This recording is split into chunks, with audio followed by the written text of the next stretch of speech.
دعای زنده دلان صبح و شام یا حسن است. در شب شهادت حضرت کریم آل طه امام مجتبی علیه السلام به روایتی در جوار حضرت فاطمه معصومه سلام الله علیها اینجوری قربون صدقه امام مجتبیمون بریم با هم دست جمعی که دعای زنده دلان صبح و شام یا حسن است. که موی تیره و روی سپید با حسن است. مبین ز نسل حسن هیچ کس امام نشد. به حسن ببینی اگر همه را، شما بگید مردم، حسن است. حسین نهی به قاسم دهد حسن دستور. حسین نهی به قاسم دهد حسن دستور. ز من بپرس که سلطان کربلا حسن است. حسین میشنوم هرچه یا حسن گویم. حسین میشنوم هرچه یا حسن گویم. دو کوه است ولی کوه بی صدا حسن است. بخوان به نام پسر تا پدر دهد راحت جانم. بخوان به نام پسر تا پدر دهد راحت. بیا که کنیه شیر خدا ابا حسن است. یا فاطمه اشفعیلی فی الجنه فان لک عند الله شأنا من الشأن. بسم الله الرحمن الرحیم. سلام به روی ماهتون، سلام به بلند بالای نگاهتون، نازنین مردم ایران همیشه اسلامی. خیلی خوش آمدید به یاد خدای امشب که توفیق این رو داریم که در جوار حضرت کریمه آل طه فاطمه معصومه سلام الله علیها در قم المقدسه عش آل محمد صلوات الله و سلامه علیه کنار شما هستیم. سلام بر چهره های آفتاب سوخته، سلام بر اشک های بر گونه ها جاری، سلام بر صورت های لطمه دیده و سلام بر صورت های سرخ شده در این مصیبت و عزا.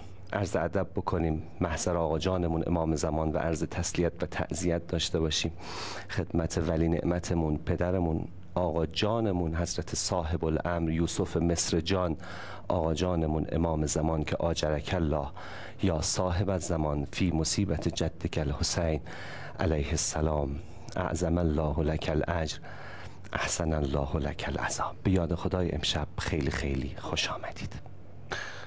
خیلی ممنون و متشکرم از حضور پر از نور شما خوبان، همراهان نازنین شبکه قرآن. اینجا یاد خداست کنار شما هستیم. به به به در جوار حضرت فاطمه معصومه سلام الله علیها، پای درس علمای اعلام آیات عظام حجج اسلام و الحمدلله و المنه متنعمیم سر سفره قرآن و اهل بیت علیهم السلام. اجازه بفرمایید که در این بخش عرض ادب و احترام داشته باشم محضر حضرت حجت الاسلام و المسلمین حاج آقای محمدی شاهرودی عزیز به شما سلام میکنم. به یاد خدا خیلی خوش آمدید.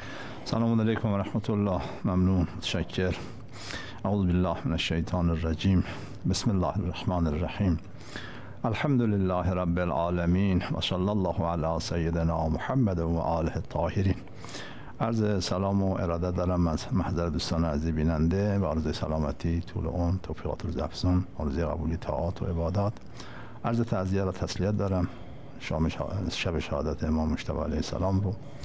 با خدای متعال رو شاکرم که توفیق نصیب شد خدمت دوستان باشیم. ان شاءالله که در این مدتی که در خدمت دوستان هستیم سخنی بگیم که مورد رضای خدا باشه و قابل استفاده دوستان عزیز بیننده و مطمئنا اینجوری است، چون ذکر اهل بیت علیهم السلام عبادت، ذکر علی جون عبادت رو خودروات فراوان شیعه و سنی نام کردن، ولی نسبت به همه اهل بیت هم این نقل ها رو داریم. ضمن اینکه نسبت به امام مجتبی علیه السلام هم حدیث عجیبی داریم که پیامبر فرمود که زیارت امام مجتبی علیه السلام زیارت من هست. کسی که برای امام مجتبی علیه السلام گریه کنه در روزی که همه چشما گریانه او گریان نخواهد بود. و خلاصه زیارتشون، ذکرشون، یادشون همگانی است. کلهم نور واحد. فرمود اولنا محمد، اوسطنا محمد، آخرنا محمد. ان شاء الله که بحث خوبی داشته باشیم راجع به امام مجتبی علیه السلام در این مدتی که وقت داریم. انشالله حتما انشالله. میگه که آقا بنویسید به روی سنگ قبر و به روی کفنم من حسینی شده یه دست امام حسنم. در شب شهادت امام مجتبی حضرت کریم آل طه علیه آلاف و تحیت و ثنا، میخوام این سوال رو از محضر شریفتون بپرسم که در رابطه با نهادینه کردن اسلام و نقش وجود نازنین امام مجتبی و زمینه سازی نهضت عاشورا برامون بگید که متنعم باشیم سر سفره حضرت کریم آل طه امشب انشالله. بله، من اول چند جمله راجع به فضائل و مناقب امام مجتبی خدمت دوستان عرض تقدیم کنم. اینا داشته باشید یکی از با ثوابترین، پر اثرترین، بهترین و ضروری ترین کارها معرفت امام هست. مرحوم کلینی در کافی یک باب باز کرده راجع به ضرورت معرفت امام و رد و الیه و 14 تا روایت اونجا نقل کرده. بله. حالا وقتی میگیم معرفت یعنی اینکه اون شناخت تاریخی امام رو داشته باشیم، فضائل و مناقبش رو بدونیم، کرامات و معجزات که نسبت به امام مجتبی فراوان داریم، این که امام مجتبی امام بود، مفترض الطاعه بود، شهید بود، غریب بود و بالاتر از این دیگه میریم سراغ زیارت جامع کبیره که اونجا دیگه امام مهدی علیه السلام سنگ تموم گذاشته. امام مجتبی علیه السلام در دوران امامت 10 سالشون اولا خود شخصیت حضرت چه در قرآن داریم، اون که در فرمایشات پیامبر داریم، اینا که عرض میکنم غالبا شیعه و سنی با هم نقل کردن که الحسن و الحسین امامان قاما و قعدا. یک پیامبر داره خبر میده که یکیشون قیام میکنن یکیشون صلح میکنن، فرمود هر دوشون امامن. اون که قیام کرد مثل امام حسین امام است، اونم که قعود داشت مثل امام مجتبی اون هم امام است. میفرمود انتما امامان والامکما الشفاعه، شما امامید و شفاعت حق مادر شماست. و میفرمود سبتای این دوتا سبت من اینها سید و سرور جوانان اهل بهشتن. اینو که عرض میکنم فریقین نقل کردن فراوان. و میفرمود یه باری داشت عرض کنم که می آمد روی شونش امام مجتبی علیه السلام رو سوار کرد که امام حسین علیه السلام رو یکی از اصحاب پیامبر رو دید، گفت به اون خطاب به امام حسن و امام حسین گفت که عجب مرکبی. بلافاصله پیامبر فرمود عجب سوارانی. جان. به هر حال این رفتار پیامبر از همون کودکی رفتار عادی مثلا پدر یا جد نسبت به فرزند و نوه نبود، یه رفتار حساب شده و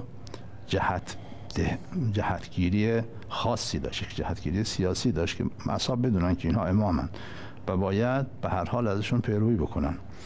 و رفتارشون حالا موارد زیاد هست از این دست که فضائل و مناقب امام مجتبی علیه السلام از قول پیامبر و امامان علیهم السلام. عبادت حضرت بی‌نظیر بود. 25 بار پیاده به مکه تشریف بردن و گاهی با پای برهنه. مثلا فرض کنید که با کاروان میرفتن، یه بار سعد بن ابی وقاص اومد خدمت امام مجتبی عرض کرد که شما پیاده میشید، مردم هم به احترام شما هم پیاده میشن، تو این کاروان ها افراد ضعیف هستن، پیرمرد، پیرزن، ناتوان، شما سوار شید تا اون هم سوار بشن و به دردسر نیفتن. امام مجتبی فرمود که من از بیراهه میرم، ما بنی هاشم از بیراهه میریم که مردم راحت. این سفرها امام مجتبی علیه السلام 3 بار اموال خودشون رو در راه خدا نصف کردن، حتی نعل به نعل. اینو همه تاریخ ها نوشتن، شیعه و سنی باز نوشتن. وقتی که چشمشون به آب میافتاد رنگشون میپرید، وقتی که مثلا نماز بخونن آنچنان بدنشون شروع میکرد به لرزیدن که مفاصل بدن صدا میکرد. الله چون آقا جان نماز خوندن کاری نداره، وضویتن کاری نداره. فرمود میدونی که میخوام در مقابل اون خالق عالم بایستم، حق کسی میخواد در مقابل خدا بایسته بدنش بلرزه. وقتی میاد دم در مسجد میگفت زیفوک به بابک، گاهی میفرمود که یا محسن قد اتاک المسی و با خشوع و خضوع وارد میشد. نمازهای حضرت، قرآن خوندن حضرت، وقتی که امام مجتبی علیه السلام قرآن میخوند آنچنان صدا زیبا، آنچنان جذاب بود که این آبکش های مدینه، سقا های مدینه با مشک روی دوش تو کوچه وا میستن، چون امام در دالون خانه قرآن میخوند تو کوچه وا میستادن، گاهی امام میدید کوچه بند آمده، بلند میشون میرفت داخل که راه باز بشه برن. صوت آسمانی امام مجتبی رو بشنون. بله میخواستن بشنون و خب تعداد جمع میشدن تا کوچه بند میامد که امام میرفت داخل که اینا برن. عبادت حضرت، شجاعت حضرت، شاید ما شجاعت امام حسین رو زیاد شنیدیم و حق هم هست، بله، ولی شجاعت امام حسین از شجاعت امام حسین کمتر نبود. در جنگ صفین امام پنهانی حمله کرد به دشمن. امیرالمومنین متوجه شد. این سخن که از هم در نهج البلاغه هست. فرمود املک انی هذا الغلام لا یحدنی. جلوی این جوانو بگیرید، داره منو به هم میریزه، به تعبیر ما داره اعصاب منو داغون میکنه. انی انفس بهذین یعنی الحسنین لعل ینقطع نسل رسول الله صلی الله علیه و آله و سلم بهما. من نسبت به جان اینا حساسیت دارم، نمیخوام نسل پیامبر قطع بشه. برید نگرش دارید، ندارید حمله کنه. شجاعتش بی‌نظیر بود. ابن ابوالحدید نوشته که علت این که معاویه مرتب پیشنهاد صلح میداد به امام مجتبی ترس از امام مجتبی بود، چون ضرب شست حضرت در جنگ صفین دیده بود. بله. از ترس پیشنهاد صلح میکرد، نه از جهت این که مثلا شجاعت حضرت. حلم و بردباری. یک شامی که خب 40 سال معاویه اونجا تبلیغ کرد بر علیه اهل بیت، بر علیه امام حسن و امام حسین، اومد شهر مدینه، جلو امام مجتبی رو گرفت، هرچی از دهنش در آمد گفت و در واقع دل به مرگ سپرده بود که حرفاشو بزنه بعدم کشته بشه. امام مجتبی علیه السلام بهش فرمود برادر ظاهرا شما غریبی، یه مسئله بر تو مشتبه شده، اگه جا نداری منزل ما وسیع هست، هر مقدار بخوای بمونیم ما بهت جا میدیم، پول میخوای بهت میدیم، میخواد راهنمایی میکنیم، هر چی که داری از ما بخوا بهت میدیم، این مسئله بر تو مشتبه شده. این مرد شامی گفت تا الان مبغوث ترین افراد پیش من تو و پدرت بودید، الان محبوب ترین افراد شما هستید. الله اکبر. الله اعلم حیث یجعل رسالته. خدا میدونه کجا. این حلم و بردباری که حالا نمونهاش خیلی زیاد هست. جود و بخشش، حالا یک نمونهش عرض کردم، اون بخشش کل اموال. از این فضائل درباره امام مجتبی خیلی زیاد گفته شده و در تاریخ هست. اینا رو گفتنش ثواب داره، شنیدنش ثواب داره و او امام ماست. وقتی او امام هست ما باید معموم باشیم، یعنی او که داره جلو میره من پا بزنم جای پای او، پشت سر رو حرکت کنیم. یکی از اون ابعاد عرض کنم که نقش آفرینی امام مجتبی علیه السلام همون بحث نقش حضرت در حفظ و نهادینه کردن اسلام و تربیت عاشورا آفرینان بود. این در واقع اون کسانی که عاشورا حماسه خلق کردن در مکتب امام مجتبی علیه السلام در مدت 10 سال تربیت شدن و آماده شدن برای اون قیام با شکوه. چه تعبیر زیبایی بود آقا، تربیت عاشورا آفرینان. بله واقعا اینجوری است که امام مجتبی علیه السلام و نقش حضرت در حفظ اسلام.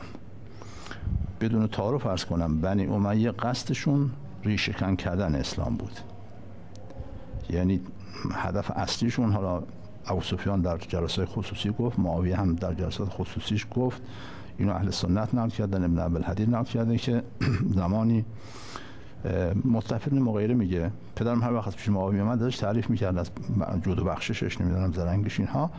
یه شب اومد دیدم ناراحته، گفتم چیه؟ نمیگفت، اصرار کردم، آخرش گفت که من امروز به معاویه گفتم که تو به همه اهدافت رسیدی، قدرتی به دست آوردی که بی‌نظیره، ثروتی داری که هیچ کس انقدر ثروت نداره، هر چی می‌خواستی بهش رسیدی، حالا وقتشه که یک نام نیک از خودت باقی بذاری که بعد از تو مردم از تو به نیکی یاد کنن. راهش هم اینه که به این بنی هاشم نیکی کنی، اینا دیگه مستاصل شدن، به اینها خوبی کنی تا نام نیکی از تو باقی بمونه. تعبیر نقل اینه، عرض کردم این نقل پیروان اهل بیت نیست، ابن ابوالحدید دیگران نقل کردن.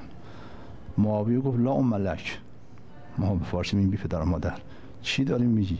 نام نیک؟ خلیفه اول اومد فلان کارو کرد، فلان کارو کرد، از دنیا رفت، خودش دفن شد، اسمش هم دفن شده. گاهی میگن که ابوبکر چنین کرد، تمام. خلیفه دوم اومد چیکار کرد، کجا رو گرفت، وقتی که رفت دیگه اسمی هم ازش نیست. گاهی میگن که مثلا عمر چنین گفت، خلیفه سوم همینطور، مردم میگن عثمان مثلا چنین.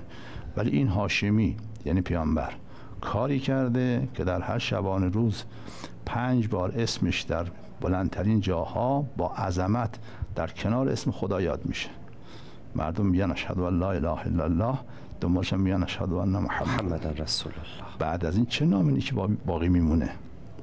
لا والله حتی دفنن به خدا قسم از پا نخواهم نشست تا این نام رو از معزنه ها بیارم دفن کنم. ای وای. خب چرا نتونست؟ چون امام مجتبی علیه السلام نذاشت. بله. چون امام حسین نذاشت. یعنی نقش امام مجتبی علیه السلام، گاهی ما خیال میکنیم که مثلا کار امام حسین در کربلا سخت‌تر از کار امام مجتبی بوده، ولی بنده معتقدم صلح سابات دردآورتر بود از اون تیکی تیکی شدن، اربا شدن در کربلا. اون جام زهری که امام مجتبی علیه السلام اونجا برای حفظ اسلام نوشید خیلی سخت‌تر بود از اون شهادت آقا سید الشهدا با لب تشنه در کربلا.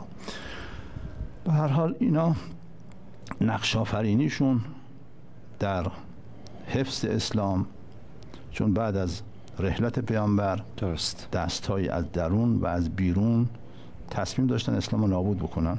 از بیرون مثلا روم شرقی یک دشمن زخم خورده بود که مترصد بود که اسلام رو نابود، از درون هم منافقین بودن و اون قبایل بودن و افرادی بودن که حالا بعضیشون شاید صلاح نباشه اسم برده بشه، اینا می‌خواستن اسلام، یکیشون هم گفتن اسلام نابود بشه. یکی از نقش اجازه بفرمایید، این چون به جایی رسیدیم که در واقع نقش آفرینی امام مجتبی در نهادینه کردن دین مبین اسلام و در واقع نهضت عاشورا، یه فرصتی بگیریم برگردیم مجددا بیایم نوش جان بکنیم معارف آل الله علیهم صلوات الله اجمعین رو. عزیزان من، همراهان نازنین یاد خدا از شبکه قرآن و معارف سیما کماکان یاد خدا ادامه داره. بفرمایید، خواهش میکنم. خوش به حال خانه خشتی نزدیک حرم، نوش جان بکنید زیارت حضرت کریمه آل طاها فاطمه معصومه سلام الله علیها رو. مردم که خوش به حال خانه خشتی نزدیک حرم، آخرش یک تکه از صحن مجاور می شود. دل سپردن ساده اما دل بریدن مشکل است. اونایی که اومدن قم این رو میفهمن که دل سپردن ساده اما دل بریدن مشکل است. یک سفر هر کس بیاید قم مهاجر می شود. صلی الله علیک یا فاطمه المعصومه. خیلی خوش آمدید عزیزان من، همراهان نازنین یاد خدا. امشب هفتم سفر، ششم سفر 1447 هجری قمری و ما محرم پرتلاطمی رو پشت سر گذاشتیم. محرم عجیبی، محرمی که ملت امام حسین، این مردم امام حسینی و امام زمانی چطور مورد تجاوز رژیم منحوس صهیونیستی قرار گرفتند و در عزای سید الشهدا چطور به سر و سینه خودشون زدند و اقامه عزای سید الشهدا رو به جا آوردن. اینو گفتم که یادی بکنیم از همه مردان مرد، همه سرداران ایرانی، همه بزرگان ایران همیشه اسلامی که در جبهه مقاومت در واقع اینها رو شاید به ظاهر از دست دادیم، اما این مسیر و این خط الحمدلله واسه همیشه در تاریخ به یادگار خواهد ماند و ثواب بهره این جلسه رو اجازه بفرمایید هدیه بکنیم به روح مطهر همه سرداران عزیز و رشید و شهیدمون به ذکر دعای مستجاب. صلوات بر محمد و آل محمد. اللهم صل علی محمد و آل محمد و عجل فرجهم. حاج آقا بشنویم از لسان مبارکشون. یکی از ابعاد مناقب امام مجتبی، که از خصوصیات امام مجتبی علیه السلام مظلومیت حضرت. امام مجتبی علیه السلام در تاریخ هم مظلوم واقع شده، در بین ما شیعیان هم مظلوم واقع شده. خب این هم برای امام حسین ما در طول سال مجلس میگیریم و این همه هزینه میکنیم، کربلا، اون همه عظمت، هم راهپیمایی 40، ولی امام مجتبی علیه السلام واقعا مظلومه. بله. از جمله مظلومیتاش همینه که کاری که امام مجتبی علیه السلام کرد کمتر از کار امام حسین نبود، ولی حتی همون زمان خودش اصحاب نزدیک هم مطلب رو متوجه نشدن. افراد بزرگ کم نظیر مثلا حجر ابن عدی میان و خطاب به امام میگن السلام علیک یا مذل المؤمنین، تو ما را ذلیل کردی. مثلا متوجه نشدن که چقدر عظمت داره این صلح. یعنی این صلح سابات به تابعیت از صلح حدیبیه اسلام رو حفظ کرد. امام مجتبی علیه السلام خب بعد از شهادت امیرالمومنین حکومت رو به دست گرفت، لشکرکشی کرد، اومد تا سابات مدائن، اونجا در مقابل سپاهیان معاویه ایستادن، درگیری هم شد. به یه جایی رسید که اگر ادامه بده اون چند تا شیعیان خالصش اینا شهید میشن و معاویه پیروز میشه در این درگیری نظامی و مطلق العنان میشه دیگه. هر کار دلش بخواد میکنه، هر بلایی بخواد سر اسلام بیاره میاره دیگه. مانع و راده در مقابلش نیست. اینجا امام مجتبی علیه السلام اومد اون جام زهر رو سر کشید و صلحی رو پذیرفت که خب برای خود امام خیلی سخت بود. خیلی ساده بود که امام یک روز بجنگه و شهید بشه و تمام. اما 10 سال پای منبر نشست، به پدرش به خودش بعد بیرا میگفتن و حضرت اونجا نشسته بودن. این خون دل رو جرعه جرعه می نوشید تا بعد از 10 سال که مسموم شده به شهادت رسید. وقتی انسان بررسی میکنه ابعاد صلح امام مجتبی علیه السلام رو میبینه که یک من اشاره کردم، مرحوم شیخ مفید در ارشاد نقل کردن، سپاهیان امام مجتبی علیه السلام از اقشار مختلفی بودن. یه عده از خوارج بودن. خوارج هم دشمن خونی امیرالمومنین و امام حسن بودن، هم دشمن معاویه. منتها چون می‌خواستن با معاویه بجنگن و نمیتونستن، اومدن تو سپاه امام مجتبی علیه السلام که اول معاویه رو شکست بدن بعد بیان با خود امام مجتبی بجنگن. بله. یه عدهشون از خوارج بودن. یه عده از طرفداران بنی امیه بودن که به شکل ستون پنجم تو سپاه امام مجتبی علیه السلام بودن. یه عده پیروان رؤسای قبایل بودن، یعنی خودشون موضع سیاسی نداشتن. رئیس قبیله هر طرفی میرفت اون هم میرفتن. فرض کن رئیس بنی مزهج وقتی میرفت سمت امام حسن 12,000 نیروی شمشیر میمدن اینجا، میرفت سمت معاویه 12,000 نیرو میرفتن اونجا. یه عده از کسانی بودن که حالا شکاکان اسمشون داشته مرحوم شیخ مفید، اینا بین خارجی شدن و از کنم اونوریشون شک داشتن که خارجی بشن یا نشن، مردد بودن، خلاص موضع ثابتی نداشتن. یه دم تحت عنوان سرخان که شاید منظورش موالی باشه، یه چنین ترکیبی سپاه امام مجتبی علیه السلام تشکیل میداد. سران سپاه امام مجتبی علیه السلام تقریبا همشون خودفروخته بودن. حتی نزدیکترین افراد به امام مجتبی عبیدالله ابن عباس پسر عمو امام مجتبی علیه السلام هست و ایشون در زمان امیرالمومنین السلام حاکم یمن بوده. صنعا سپاهیان معاویه اونجا حمله کردن، خودش فرار کرد، تا بچه‌اشو سر بریدن، تا فرزند پسراشو سر بریدن. حالا امام مجتبی علیه السلام به عنوان پیش قراول سپاهیان که 12,000 نیرو بودن ایشون انتخاب کرده. معاویه بهش نامه نوشت که بیا پیش ما، 1,000,000 درهم بهت پول میدم، فرماندهی که از سپاهیان شام هم به تو میدم. 500,000 درهم جلو فرستاد. صبح سپاه بلند شدن که فرمانده بیاد نماز صبح اقامه کنن، دیدن نمیاد، رفتن تو چادر دیدن خودش و اطرافیانش رفت فرار کردن، رفتن پیش معاویه. قیس بن سعد که فرمانده دوم بود، چون امام پیش بینی میکرد، اون فرمانده رو به عهده گرفت. اکثر بلکه همه فرماندهان سپاه امام مجتبی از این جنس بودن. نامه می نوشتن به معاویه که اگر تو بیایی به سمت ما حسن بن علی رو دست بسته تحویلت میدیم. معاویه هم این نامه ها رو میفرستاد برای امام مجتبی که فرماندهان سپاه تو اینا هستن، رؤسای قبایلی که اطراف تو جمع شدن اینها هستن.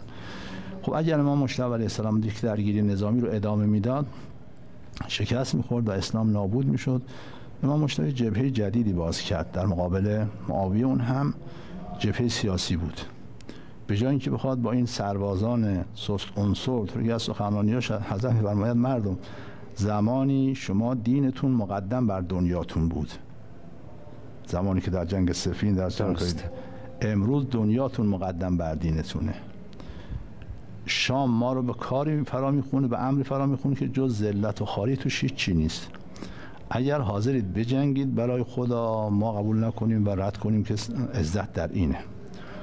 اگر نه ما ناچاریم که بپذیریم پیشنهاد اونها رو که ذلت در این هست.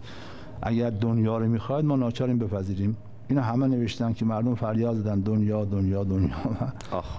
تو مسجد که ما دنیا رو میخوایم. البته نه به دنیا رسیدن نه به آخرت. این همون آجا مصداق قرآنیش فهل عسیتم ان تولیتم ان تفسدوا فی الارض و تقطعوا ارحامکم اولئک الذین لعنهم الله، مشمول این نفرین الهی در بلای سر این مردم اومد. خود امام مجتبی علیه السلام پیش بینی میکرد. فرمود گویا میبینم که در خانه بنی امیه گردن کج کرده اید برای قطع نانی که مال خودتونه ولی بهتون نمیدن. این اتفاق خیلی زود افتاد، خیلی طول نکشید که زیاد ابن ابی و بعد هم عبیدالله ابن زیاد و حجاج ابن یوسف هم تو پشت سر همین آمدند و دمال از این روزگار مردم در آوردن که در تاریخ کم نظیره. بله. اگر امام مجتبی علیه السلام از اون راه میرفت شکست بود. اومد خودش رو به عنوان اون شخصیت بی‌نظیر شخصیتش رو در مقابل شخصیت معاویه قرار داد و 100% معاویه رو شکستش داد. کاری کرد معاویه خودش رو افشا کرد.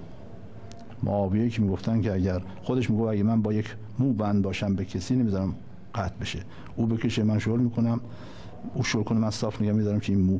ولی این اومد بعد از اون صلح امام مجتبی خودش رفت رو منبر تو مسجد جامع کوفه که مردم عراق من با شما به خاطر دین نمی جنگیدم، به خاطر نماز نمی جنگیدم، به خاطر شما اهل نماز بودید، اهل روزه بودید، من به خاطر قدرت با شما می جنگیدم، به خاطر حکومت با شما می جنگیدم، حالا به حکومت رسیدم، شروطی با حسن بن علی کردم، همه چیزی رو پامه بیش کدام عمل نمی.